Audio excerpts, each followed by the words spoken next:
नमस्कार शेतकरी बांधवांनो, अतिशय आनंदाची बातमी आहे कारण पुढील 2 तासात शेतकऱ्यांच्या खात्यावर पीक विमा जमा होणार आहे। पाहूया संपूर्ण बातमी। पीक विमा योजनेअंतर्गत 921 कोटी रुपये नुकसान भरपाई म्हणून महाराष्ट्रातील शेतकऱ्यांच्या बँक खात्यात आज जमा करण्यात येणार आहेत।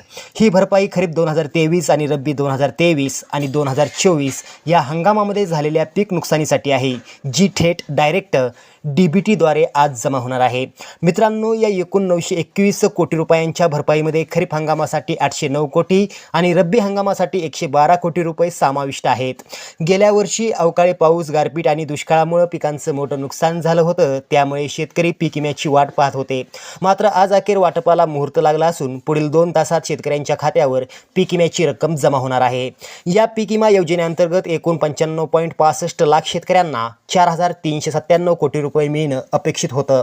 यापैकी 80.40 लाख शेतकऱ्यांना आधीच 3,588 कोटी रुपये मिळाले आहेत, तर उर्वरित 15.25 लाख शेतकऱ्यांना आता 921 कोटी रुपये पुढील 2 तासात शेतकऱ्यांच्या बँक खात्यात वितरित केले जाणार आहेत। मित्रांनो, पीक विम्याची संपूर्ण रक्कम ही DBTद्वारे शेतकऱ्यांच्या खात्यावर जमा केली जाणार आहे।